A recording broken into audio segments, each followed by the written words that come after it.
ISIS. ISIS itu jangan dikira baru-baru aja, enggak lah, itu grand design Ustaz. Siapa yang bikin? Orang Islam. Siapa yang paling banyak dibunuh oleh orang ISIS? Orang Islam. Siapa yang pertama mengangkat senjata untuk memerangi ISIS?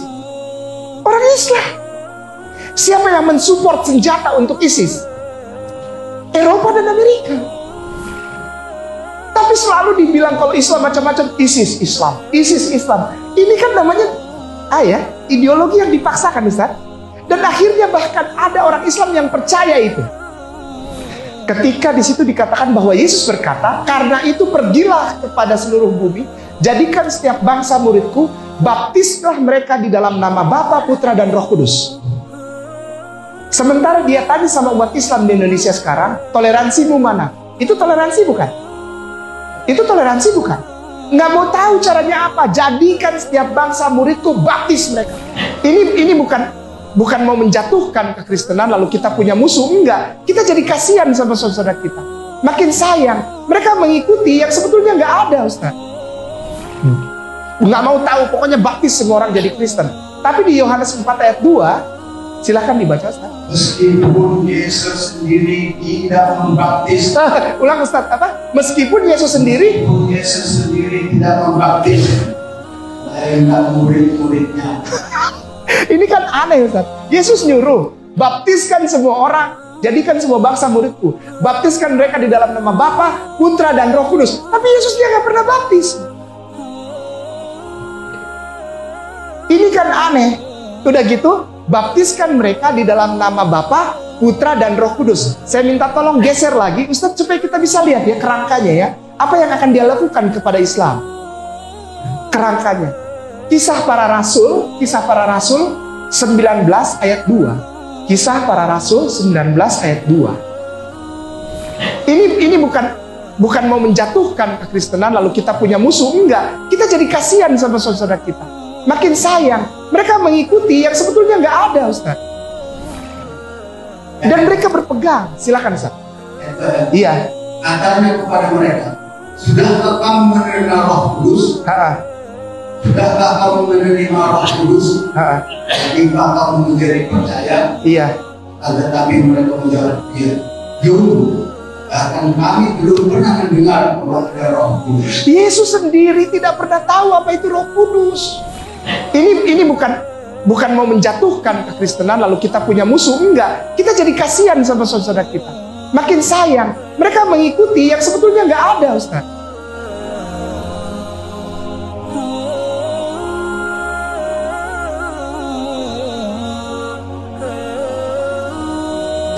Wa asyhadu anna Muhammadan abduhu wa rasuluhu la nabiyya ba'da. Allahumma sholli ala sayyidina Muhammad wa ala sayyidina Muhammad kama shallaita ala sayyidina Ibrahim wa ala sayyidina Ibrahim wa barik ala sayyidina Muhammad wa ala sayyidina Muhammad kama barakta ala sayyidina Ibrahim wa ala sayyidina Ibrahim fil alamin innaka Hamidun Majid. Wa qala Allah subhanahu wa ta'ala fil kitabil karim, bismillahirrahmanirrahim, ya ayyuhalladzina amanu taqullaha haqqa tuqatih wa la tamutunna illa wa antum muslimun. Shadaqallahul adzim. Rabbi shrah li sadri wa yassir li amri wa hlul min lisani yafqahu qawli. Amma ba'd. Dengan segala rasa sukacita, rasa bahagia, saya tiba di kampus. Ini kali kedua ini. Jadi saya bilang Masjid Al-Fatah ini adalah kampus buat saya ini. Karena saya harus mempertanggungjawabkan disertasi saya di hadapan para ustadz, para dosen pembimbing, para rektorat, dari sekumpulan cendekia, para ahli pemikir yang diberkahi dan dirahmatin Allah Subhanahu wa Ta'ala. Para ustadz, para pengurus DKM, para sepuh, para mualim, para syekh, para alim ulama yang ada di Masjid Al-Fatah, dan juga jamaah sholat maghrib di Masjid Al-Fatah yang disayangin, diberkahi, dirahmatin, dan dicintai oleh Allah Subhanahu wa Ta'ala. Kali kedua kali ini dalam rangka memenuhi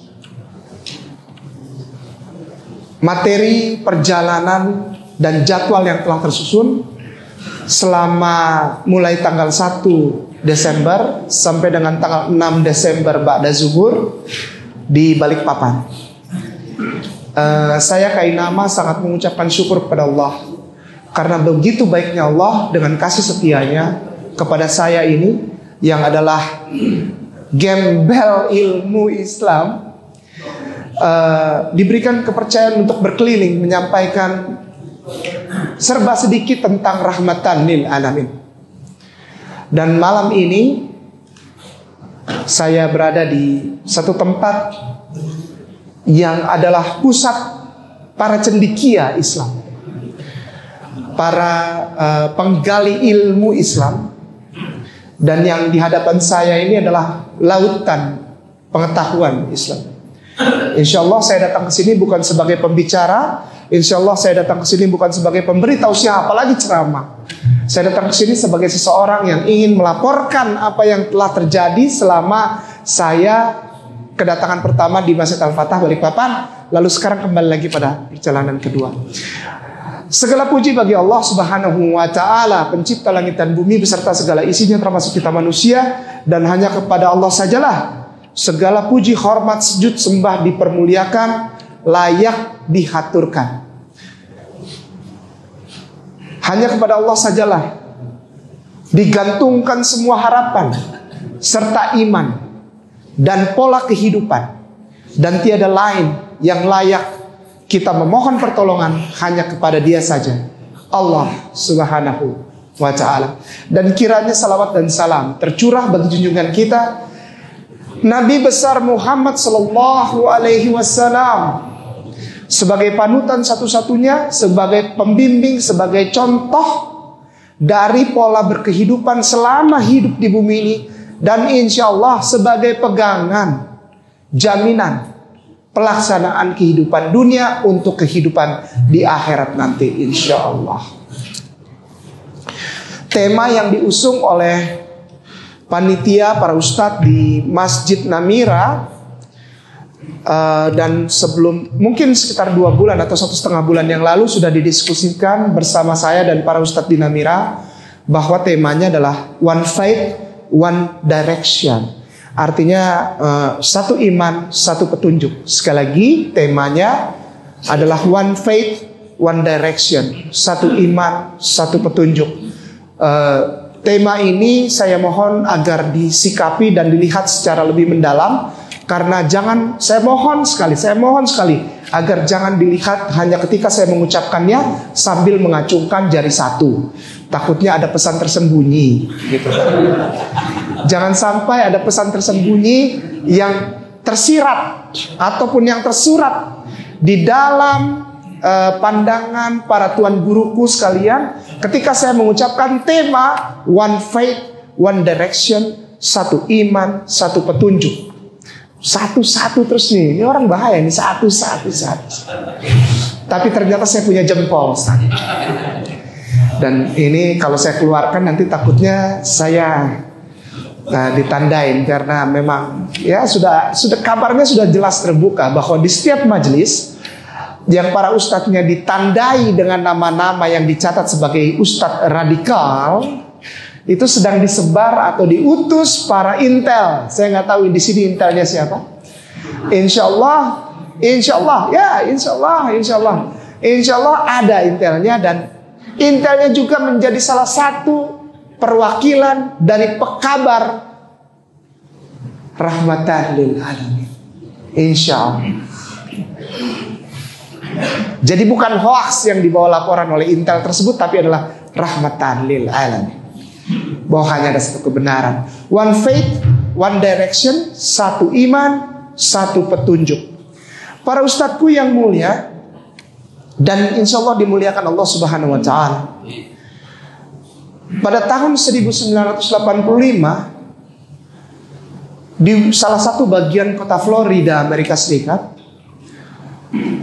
ada satu kampus yang dijadikan satu tempat untuk dilaksanakannya satu seminar rahasia yang sangat tertutup. tahun 1985. Itu mungkin sekitar bulan Februari mau ke Maret atau Maret. Ya seputar bulan-bulan itu. Sarasota, Florida, ada kampus namanya West Star. Dan kampus ini bukan kampus berbasis agama, bukan. Misalnya seperti kampus yang berlatar belakang teologi, tidak. Ini kampus umum. Kampus universitas umum, namanya Universitas West Star. Dan sampai sekarang kampus tersebut masih ada, universitas tersebut masih ada. Ada satu kejadian yang luar biasa pada tahun 1985, jadi belum terlalu lama juga. 1985, di mana ada satu seminar yang diadakan secara rahasia, tidak boleh orang tahu. Dan itu sangat tertutup dari wartawan. Nama seminar itu diadakan sekitar 1 minggu, tapi jadi molor sampai 2 minggu dan bahkan sampai hampir 1 bulan setelah penutupan acara intinya. Nama seminar itu adalah Jesus Seminar. Jesus Seminar. Seminar Yesus. Yang gereja internasional, kantor pusat di New York, didukung oleh Sinodal Pusat Dewan Protes yang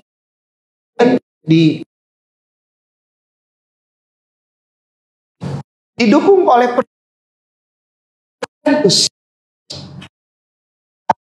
di Lyon, Prancis. 3 kekristenan yang luar biasa, dan itu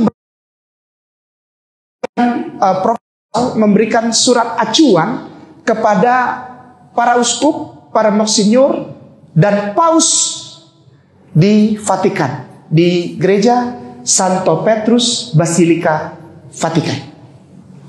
Acara ini sangat tertutup dan kalau bisa tidak ada orang lain yang tahu. Bahkan waiter dan para penjaga pintu, doorman atau office boy atau apapun tidak boleh tahu bahwa seminar ini adalah seminar tentang Yesus. Namanya Yesus Seminar. Tidak ada satu orang Muslim pun yang ada di situ. Semua diprakarsai dan dilaksanakan dari dan untuk kalangan atas. Kalangan atas para pemimpin dewan gereja. Baik itu dari Katolik pun ada terbagi 2 nanti. Ada yang Katolik Ortodoks Timur dan Katolik yang kita kenal dan Katolik Rooms Katolik atau Katolik Roma yang berbasis di Vatikan. Nah kalau yang wilayah Katolik Ortodoks Timur itu sekarang ini bukan di Yerusalem pusatnya, justru di Mesir dengan nama lain Coptic Church atau gereja-gereja Koptik. Bergabung mereka lalu datang ke seminar itu. Seminar itu sebetulnya tidak akan saya ketahui sekarang dan bersama para pendeta yang sama seperti saya, yang punya dasar pendidikan teologi. Sebetulnya kita tidak boleh tahu itu. Tapi ada satu hal yang diizinkan Allah terjadi sehingga berita itu bocor. Karena salah seorang peserta namanya Jeremy White atau biasa dikenal dengan nama Profesor Dr. J. Smith White, J.S. White Senior, yang untuk kemudian anaknya meneruskan cita-cita beliau, namanya Dr. J. Smith Junior, JN. Nah, beliau ini datang ke tempat tersebut, ke Florida, dengan membawa seorang teman yang pekerjaannya adalah wartawan. Pekerjaannya adalah wartawan. Dan dijanjikan kalau ikut seminar itu tidak boleh explore, tidak boleh di-share, di-broadcast. Semua yang dia dengar dan dia lihat, dia catat di tempat itu. Tapi yang namanya wartawan nggak tahan. Dia tulis setiap rincian ketika datang bersama dengan Profesor White di situ. Dan dia tulis semua sampai ketika mandi, bagaimana keadaan kamar, dia foto, dia bikin rekaman segala macam. Dan itu tidak diketahui. Salah satunya 1985 dengan kejadian seminar ini, bahwa sudah ada Amerika punya kamera yang ditaruh di kacamata, yang kacamatanya hitam dan gagangnya tebal, di tengah ini sudah ditaruh. Ternyata tahun itu Amerika sudah punya yang kacamata tapi kecil banget kameranya. Wah, itu luar biasa ya. Kalau mungkin belakangan ini orang baru tahu ada yang ditaruh di topi, ada yang ditaruh di mana untuk ada yang dipakai untuk maksiat gitu kan? Ada kan sekarang ya? Atau para intelijen atau para polisi yang menyelusuri sesuatu hal kasus gitu kan? Nah, ternyata ini dipakai oleh dia. Dipakai menjadi rekaman, dan dia sendiri di dalam hatinya pada saat itu dia berjanji bahwa Jesus Seminar akan disebarkan hanya di kalangan gereja saja. Tapi ternyata tidak juga. Semua orang jadi tahu apa itu Jesus Seminar. Jesus Seminar adalah seminar yang inti permasalahan yang menjadi topik adalah temanya, apakah benar Jesus pernah jadi Tuhan? Ini kan lucu. Para petinggi, para orang-orang di atas sana setingkat Monsinyur. Wah, Monsinyur itu udah di atas pendeta ke awang-awang, Ustaz. Udah, pendeta mah jauh di bawah lah. Dia bagaikan langit dan bumi. Dia udah di atas sekali jabatannya. Sampai mengumpulkan orang dari 150, waktu itu ada 42 negara, tapi 150 dewan gereja yang berbeda. Seperti kita tahu di Indonesia ini saja, gereja itu bukan cuma kita tahu ada Kristen dan Katolik. Tidak, Ustaz. Di Indonesia sampai dengan hari ini saja ada 172 macam gereja. Sampai sekarang ini, sampai detik ini 172 macam. Dan setiap jemaat gereja A tidak bisa bergereja di gereja B. Seperti orang muslim, maghrib kita berhenti di kilometer 5 misalnya, lalu ada tempat peristirahatan, ada masjid, kita sholat bersama-sama. Yang orang dari asal masjid yang berbeda, saya bisa dari sana Jakarta, saya bisa sholat di sini dan nggak ada masalah. Kalau di sana tidak bisa. Gereja itu tidak bisa. Antara gereja Advent saja yang biasa kita dengar di Indonesia ini dengan gereja GPIB misalnya. Saya beberapa saat yang lalu lewat ada tulisan GPIB. Saya bilang ini gereja nih, biru tulisannya. Aduh, arah kemana, ke Pertamina kalau nggak salah. Ada tulisan biru lalu GPIB. Ada gereja di sini. Itu gereja Protestan. Dan gereja Protestan tidak bisa.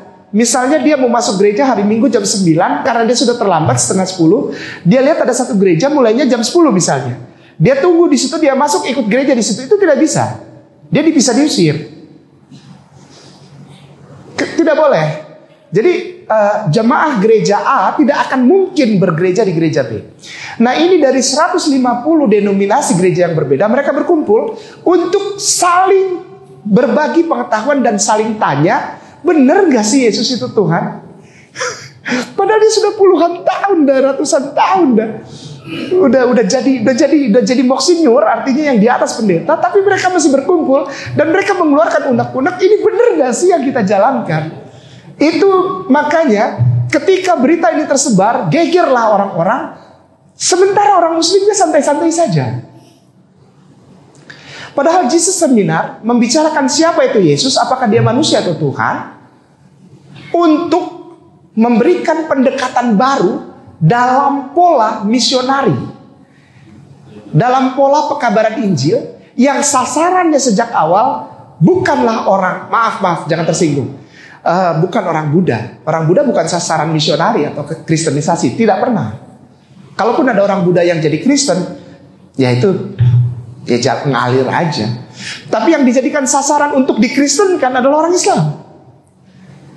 Sejak awal tidak pernah ada sasaran lain. Jadi mereka berkumpul ini untuk memastikan ketika aku berhadapan dengan seseorang yang muslim, antara dia muslimin atau muslimah, seorang pria atau wanita muslim, maka aku punya keyakinan teguh untuk menyampaikan bahwa benar agamamu menyembah batu dan yang benar adalah kami karena kami Yesus adalah Tuhan dan Juru Selamat. Tujuannya itu. Tapi Allah memang luar biasa.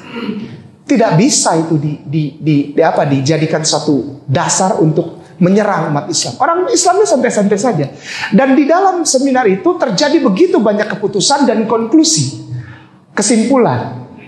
yang mereka kumpulkan sendiri, dan apa kesimpulannya? Ternyata Yesus bukan Tuhan dan bukan juru selamat. Ada begitu banyak, dan setiap anak-anak teologi sekarang tahu, padahal seharusnya nggak boleh. Setiap anak-anak yang sekolah teologi sekarang justru tahu itu, bahwa Jesus Seminar mengeluarkan kesimpulan sampai dengan 75 poin.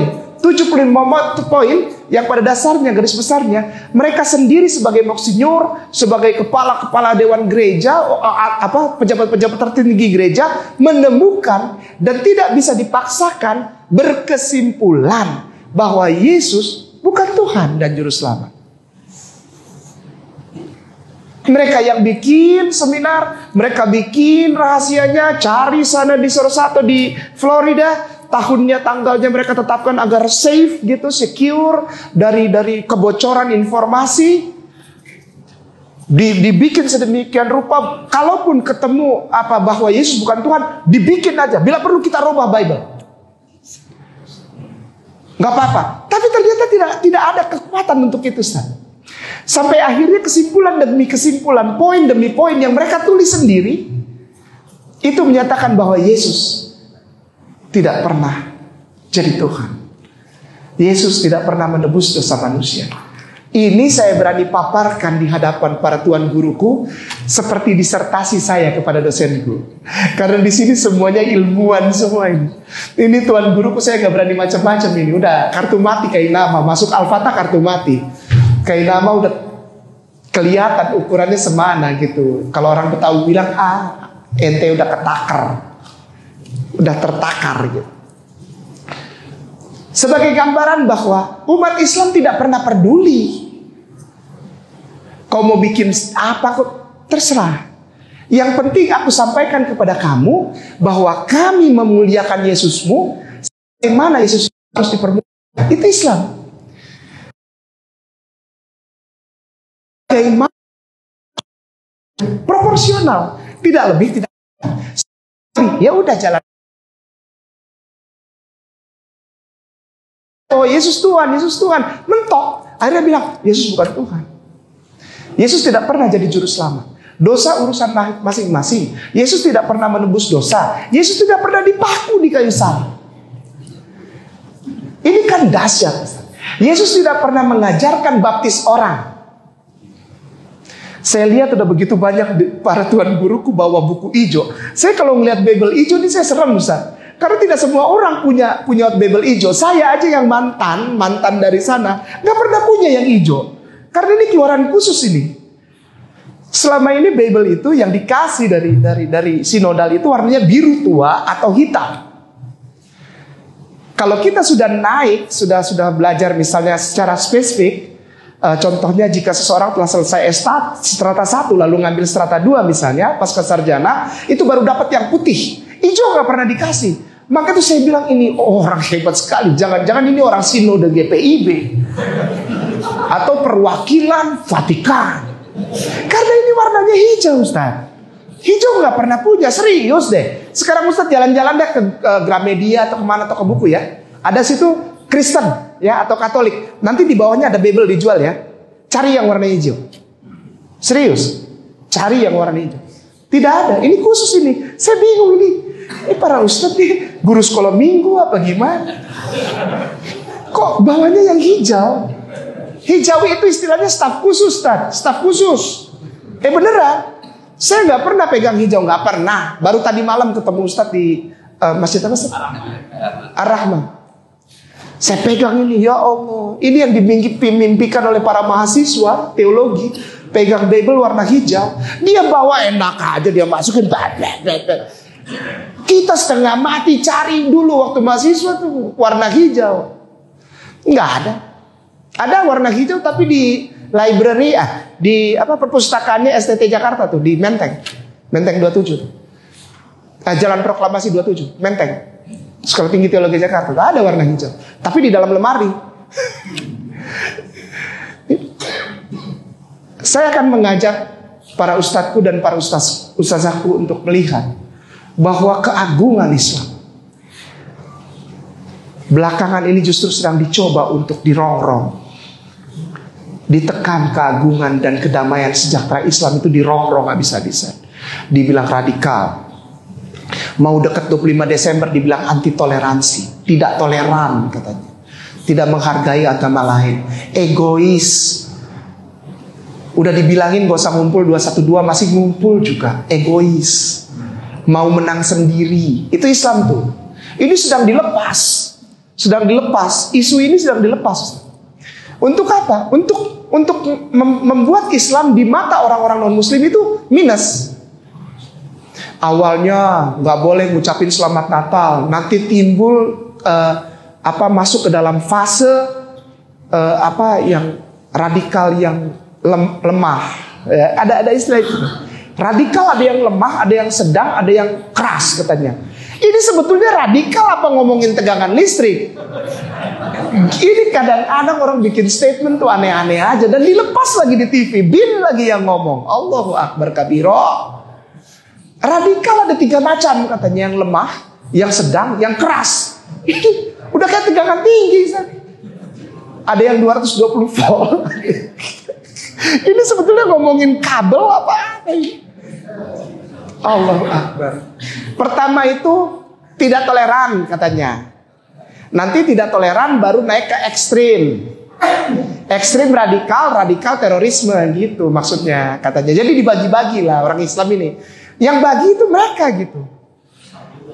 Ini gimana sih, kok punya hak apa bagi-bagi? Kau tahu aja tidak gitu. Apakah hanya Islam yang radikal di tempat ininya dilepaskan para intel untuk mencatat sampai detik kelima sudah menjelekkan agama lain. Detik kelima saya aja duduk ini detik kelima nih. Bagaimana menjelekkan agama lain detik kelima? Allahu Akbar kabiro. Katanya detik 5. Lalu dipertanyakan sama orang tuaku tersayang Kiai Tengku Zulkarnain, apakah ini hanya masjid saja? Oh enggak. Ini masuk ke semua rumah ibadah yang dari berbagai latar belakang agama dan kepercayaan. Oh ya? Ketika saya nonton itu, waktu itu di TV One. Ketika saya nonton, saya pikir apa? Sudah masuk ke Intel itu sudah masuk, intelligence itu sudah masuk ke rumah ibadah yang lain selain Islam. Tapi mereka cuma bilang Islam yang radikal. Saya ketawa, Ustaz. Karena apa? Karena dulu waktu saya di atas mimbar, ya mungkin ada Bung Ustadz di belakang yang tahu. Waktu saya di atas mimbar, itu saya mengajarkan radikalisme. Kurang radikal bagaimana? Radikalisme saya ajarkan. Bahkan diajarkan di dalam rumah ibadah. Ini bukan menghina atau bukan kita jadi bermusuhan Jadi ada gap antar. Ini informasi bukan informasi pecah belah. Bukan untuk membuat ada permusuhan antara Islam dan enggak, ini saya cerita saja. Bahwa dulu saya sebagai orang yang di atas mimbar, bukan di tempat duduk di jemaat, bukan, saya di atas mimbar, itu mengajarkan bahwa bahkan kepada anak-anak dari sekolah minggu, anak-anak masih kecil. Saya Laskar Kristus, Laskar. Ada lagunya, sampai sekarang dinyanyiin kok. Pernah dengar ya? Saya Laskar Kristus Syakbrak. Saya bukan pasukan berjalan, pasukan berkuda, pasukan menembak. Itu anak kecil nyanyi dari kecil. Aku pasukan, aku Laskar Kristus. Daripada dia potong aku duluan, aku tebas dia duluan. Siapa dia itu? Muslim. Daripada aku ditebas orang ini, ya Ambon kan kejadian kan. Kemakan juga berita itu kan. Padahal Ambon luar biasa. Tapi karena triggernya bagus, saatnya bagus, tepat, dilepas provokasi itu dan dimakan oleh saudaraku tersayang di sana. Waktu itu saya juga ada di sana sih. Masih salib. masih salib. Kejadian Mardika terjadi, boom, pecah. Gitu. Itu provokasi. Itu nggak ada urusannya dengan orang Ambon perang antar agama. Enggak, sama sekali nggak ada. Ambon itu baku sayang, kapata, baku pela. Kalau ada orang Kristen saja, contoh saya punya kakak ini tersayang, kakakku tersayang, tercinta. Dia marah, kita panggil dia apa? Bapak tua apa tuh? Apa? Yalah, paman. Betul, Ustaz, paman. Dia datang dari Pulau Geser dan dia Muslim. Jadi masih ada ikatan keluarga gitu, ikatan pela gitu. Pela gandong. Lalu dia ikut, dia dibawa jalan-jalan di Jakarta, Surabaya, dibawa jalan-jalan lah. Sama kakak saya di Sibung. Lalu pada suatu saat dia gendong anaknya Sibung. Karena Sibung ini angkatan laut, kita lagi jalan menuju Pulau Edam. Dari Priuk Pulau Edam, Kepulauan Seribu, jalan-jalan biasa ke situ. Lalu dia gendong, begitu kita udah lansam, udah buang anchor, kita mau turun ke bawah satu-satu karena kita tidak ada jembatan, tidak ada apa. Ya, dermaga begitu, satu-satu loncat. Nah, beliau ini gendong, saya punya kakak, punya anak. Jadi saya punya keponakan nih laki-laki. Lepas, masuk di air, gitu kan. Wah, anak nangis-nangis gitu. Wah, gitu kan, karena masih kecil, baru 1,5 tahun. Lalu papinya naik dan dia marah-marahin itu. Bapak tuanya. Dia marah-marahin. Udah selesai semua, anak dilap, ke pinggir, anak panas. Panas tinggi. Kita pikir dia telan air laut.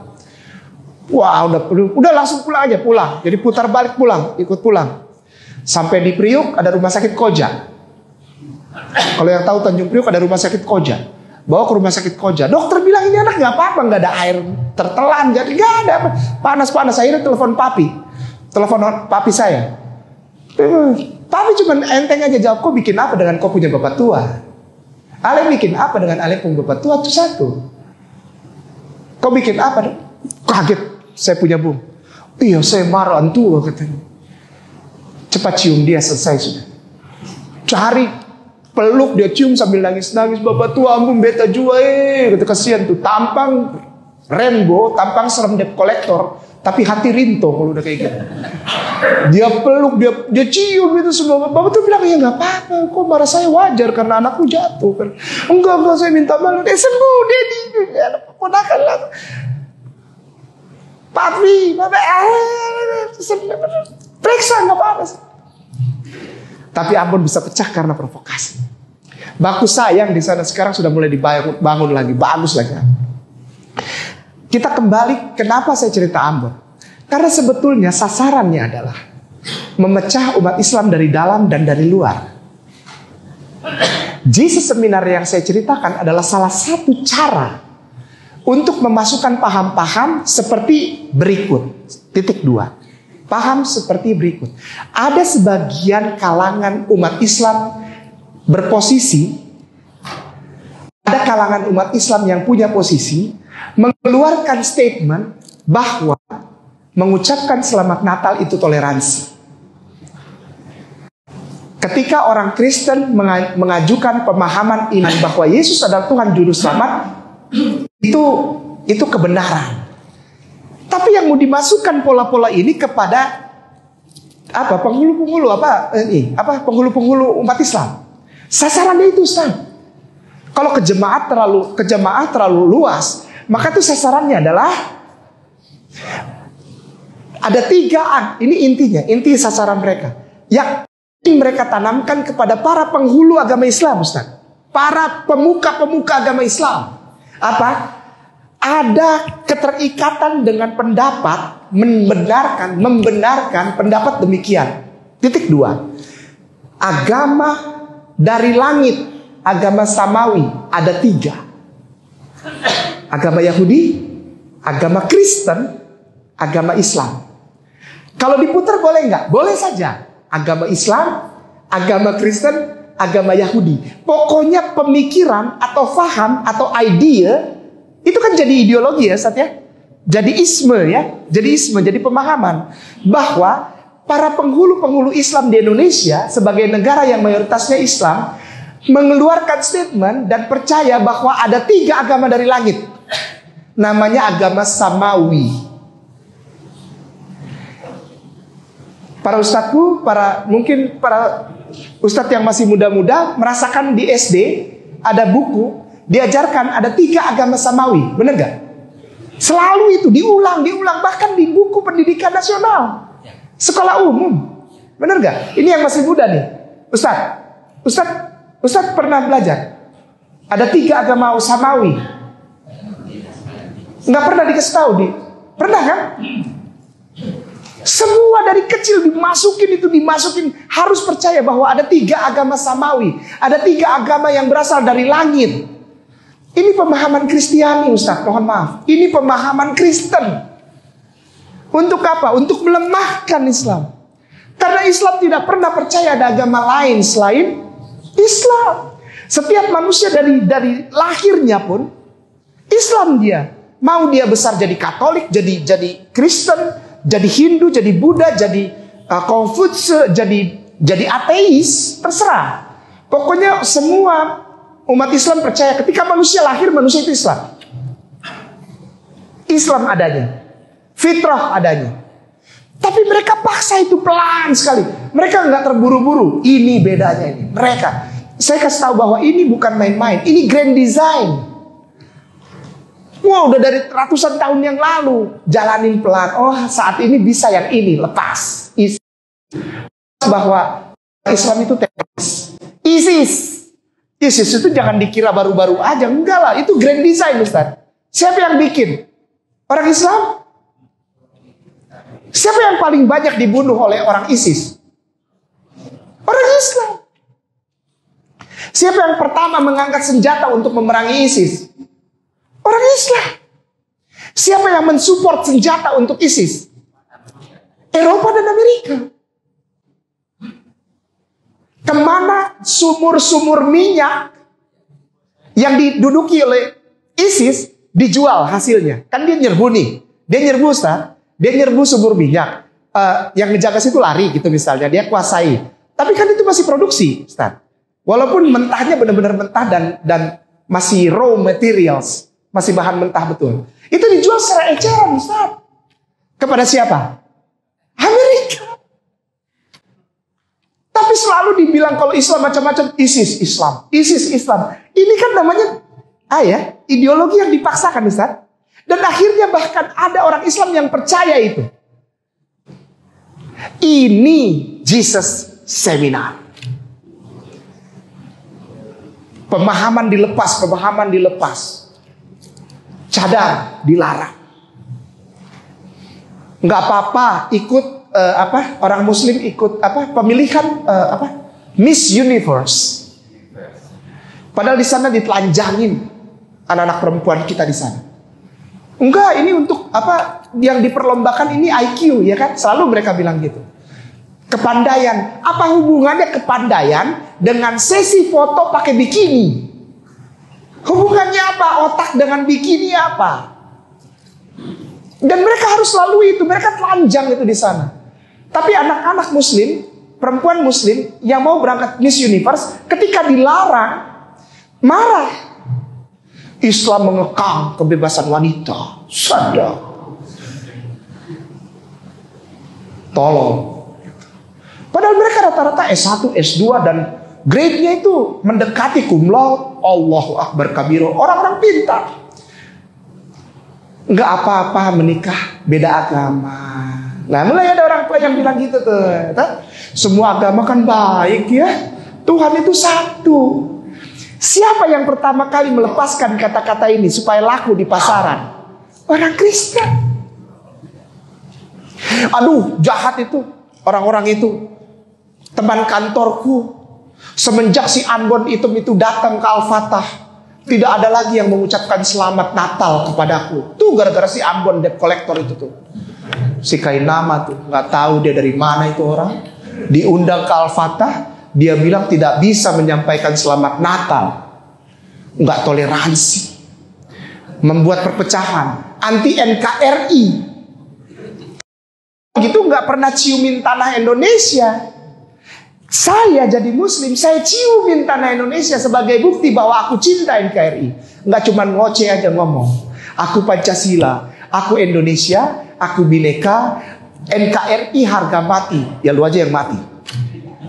Ya orang begitu habis ngomong itu, terus bukannya dibahas tentang Pancasilanya malah joget. Ke kiri, ke kiri, ke kiri, terus ke kanan, ke kanan. Ini sebetulnya mau belajar Pancasila apa jadi tukang parkir? Banyak yang dilepas. Contohnya ya Ustadz ya. Contoh. Ini maaf. Ustadz sudah bawa Bible dan saya percaya ketika kita bertemu pasti ada yang lain yang bawa Bible. Jadi saya minta tolong Ustadz bukain Bible buat saya. Ini contoh yang dilepaskan selain daripada agama dari langit itu ada 3. Terus mengucapkan selamat itu hubungannya dengan toleransi, selamat Natal. Lalu semua agama kan sama ya, baik ya, gitu kan? Dan itu Yesus itu adalah Tuhannya orang Kristen. Yesus itu Tuhannya orang Kristen. Walaupun dia memutuskan dan menemukan bahwa Alkitab tidak pernah menunjukkan Yesus Tuhan. Dan itu salah satu poin kesimpulannya. Saya minta tolong Ustadz yang warna itu ada 2 warna ya. Coaknya apa? Ceruknya itu warnanya sama semua hitam atau ada merahnya? Tidak. Tidak ya? Baik. Saya minta tolong di ceruknya itu dicarikan Matius pasal 28 ayat 19. Wih cepet-cepet amat tuh bukanya nih. Wah gawat bener-bener sekolah minggu nih kita nih. Cepet banget, dapat langsung. Matius pasal 28 ayat 19. Ustadz kalau ada mic boleh minta tolong dibacakan ya. Nah, ini bukan berarti pengajian buka Bible, enggak. Bukan pengajian buka Bible. Ini pembuktian ayat 19.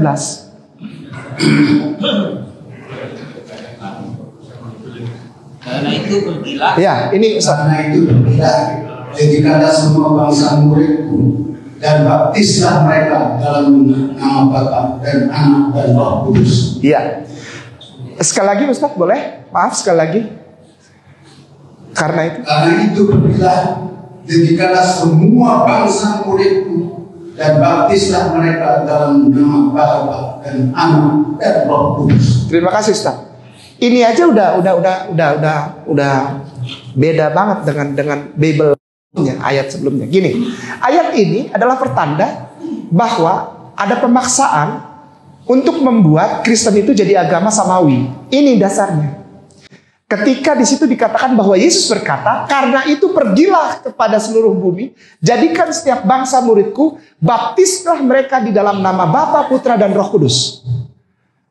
Sementara dia tanya sama umat Islam di Indonesia sekarang, toleransimu mana? Itu toleransi bukan? Itu toleransi bukan? Nggak mau tahu caranya apa? Jadikan setiap bangsa muridku, baptis mereka. Celup. Nggak ada urusan. Celup. Itu toleransi bukan? Dan ini bukan toleransi. Dan ini ada di dalam Bible yang sebetulnya ayat-ayatnya adalah ayat toleransi. Karena sebetulnya Bible itu isinya Islam. Tidak pernah ada kekristenan, tidak pernah. Tidak pernah ada ayat itu. Ustaz, maaf naik ke atas sedikit ayat 15. Ayat 15. Ayat 15? Iya. Mereka menerima uang itu dan berbuat seperti dipesankan kepada mereka. Maaf Ustaz, mereka menerima apa? Uang. Iya, silakan. Mereka menerima uang dan berbuat seperti yang dipesankan kepada mereka. Dan cerita ini tersiar di antara orang Yahudi sampai sekarang ini. Sampai sekarang. Gimana? Cuman beda berapa ayat? 19, di atasnya 15 bilang mereka dikasih uang untuk tulis itu.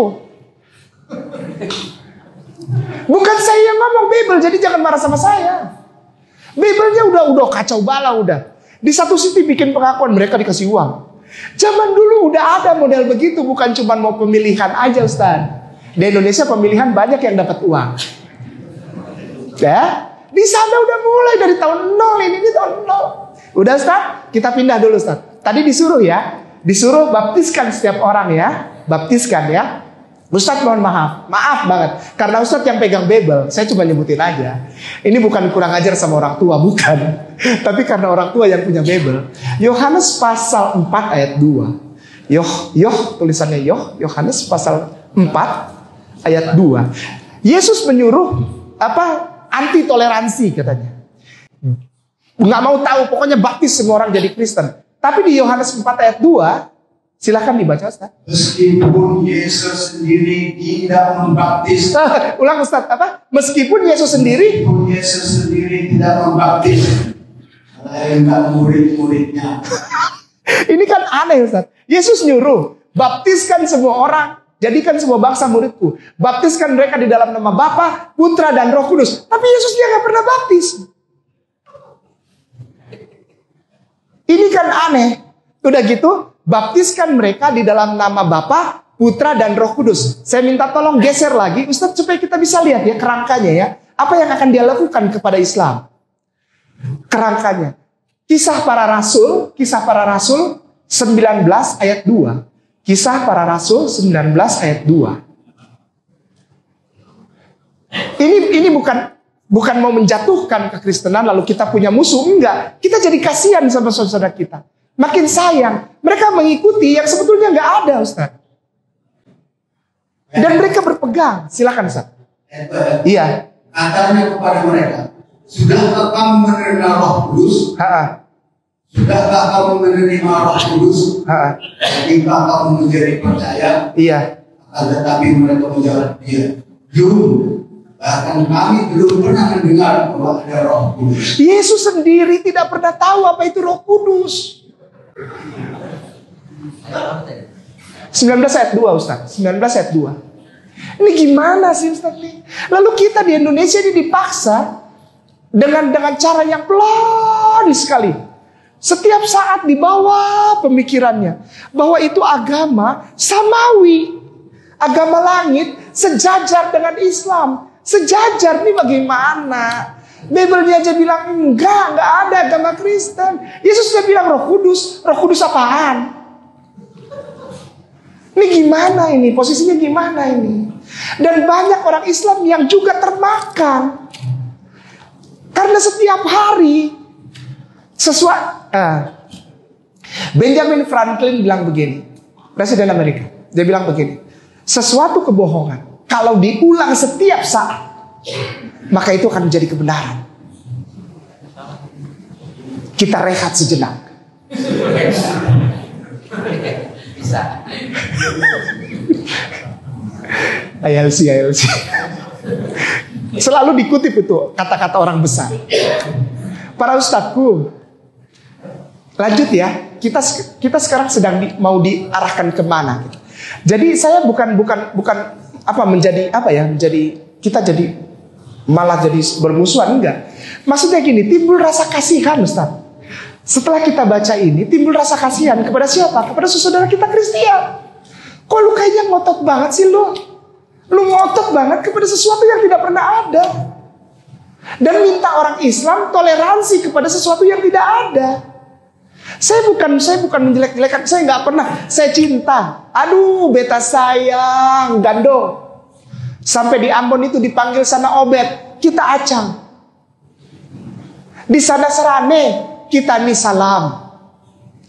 Itu saking sayangnya orang Islam itu tidak mau beda-bedakan. Kamu beta pun gandong, siapa Obed? Nggak tahu namanya, kita kasih nama aja Robert gitu. Coba panggil Obed.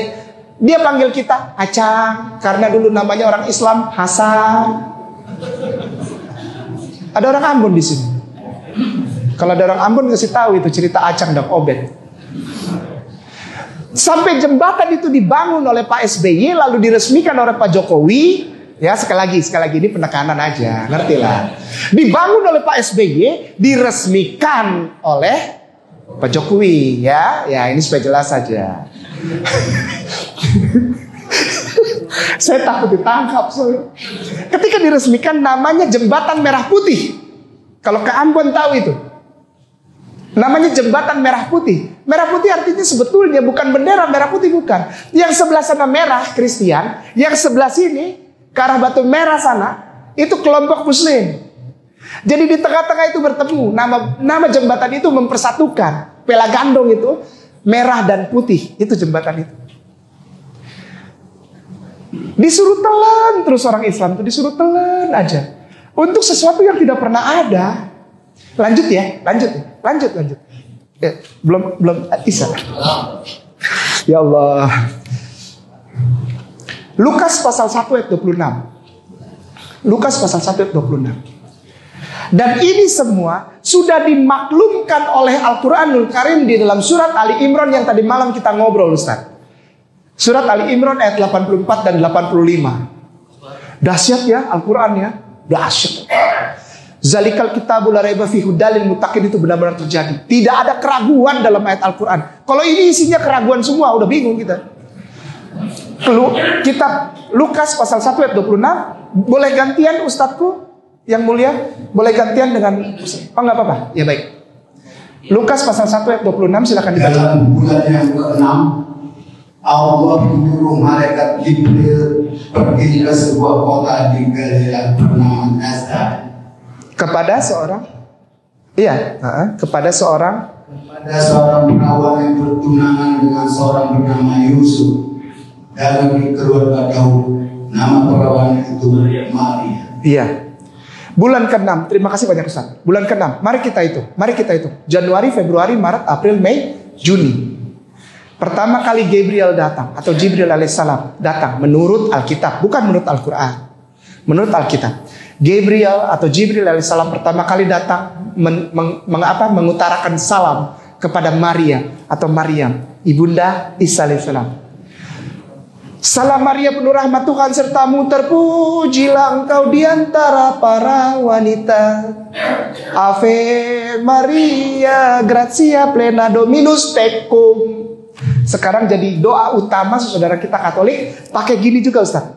Pakai ini yang rosario. Kayak tasbih tapi ujungnya ada salib.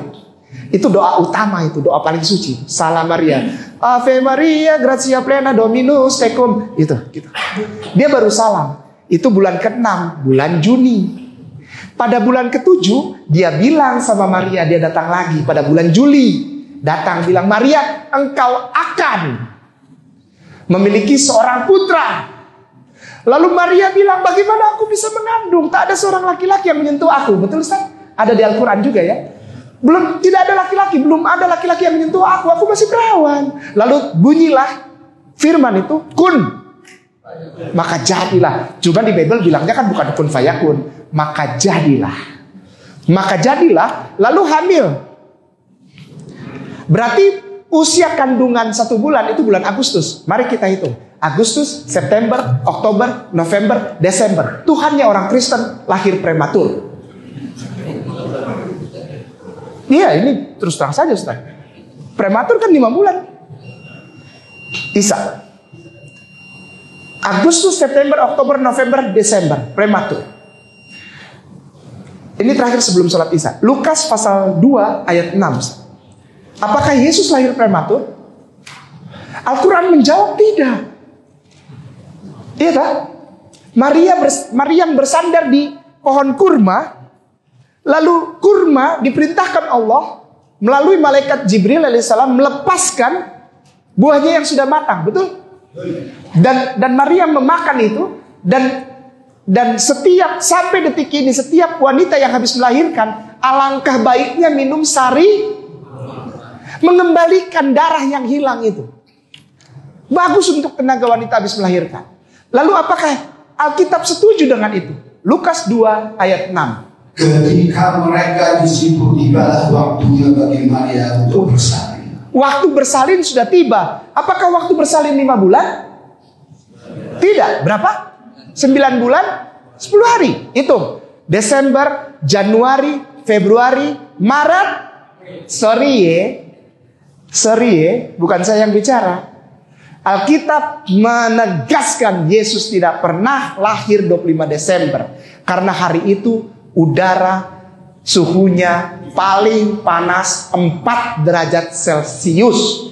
Kalau tengah malam bisa 1 atau 2 derajat di bawah 0 Celcius. Apa jadinya anak bayi lahir prematur 5 bulan, suhu udara 0 derajat sampai 4 derajat Celcius di udara terbuka di kandang, lalu ditaruh di atas palungan tempat makan hewan yang tidak higienis. Apa yang akan terjadi dengan Yesus kecil itu? Mati dia. Orang Kristen gak punya Tuhan. Tapi Alkitab menegaskan bahwa dia lahir bulan April. Lalu ulang tahun siapa ini 25 Desember nih nanti sebentar lagi nih? Yang orang Islam dipaksa untuk toleransi dong. Toleransi bagaimana? Yesus pun lahir bulan April. Orang Islam mengucapkan selamat Natal berarti orang Islam juga tolol. Tidak, orang Islam itu cendekia pemikir. Kalau kita setuju selamat Natal ya, Pertama kita menggerus, membatalkan ayat ketiga dari surat Al-Ikhlas. Batal. Orang Islam membatalkan sendiri ayat ketiga dari surat Al-Ikhlas. Kalau kita selamat Natal, kita setuju Tuhan dilahirkan. Saya tutup dengan kata-kata kenapa kita tidak mengucapkan selamat Natal. Pertama, ya memang gondrong, bewok, bule itu yang suka ada lihat gambar-gambar John Lennon itu di mana-mana. Ternyata dibilangnya lahirnya bulan April. Tuh, itu pertama, poin pertama. Dia lahir bulan April. Bible yang bilang. Yang kedua, 25 Desember adalah hari lahirnya yang diperingati hari lahir setan yang namanya Sol. Dies Natalis Solis Invictum Deo. Dies day, hari. Natalis, birth, born, bear, lahir, hari lahir. Solis nama setannya, Sol. Invictum, uninfected, immortal, tidak bisa dibunuh, tidak bisa mati, abadi. Ini kata-kata kelima yang bahaya. Dies Natalis Solis Invictum Deo. Dialah Tuhan bagiku. Jadi kalau ada yang masih mau ngucapin, silahkan, saya tidak larang. Mangga juragan, monggo, silahkan. Insya Allah berkenan. Mohon maaf. Nanti kita lihat, pokoknya yang utama adalah sekarang sholat isya dulu. Barakallahu fikum. Billahi taufiq wal hidayah. Assalamualaikum warahmatullahi wabarakatuh.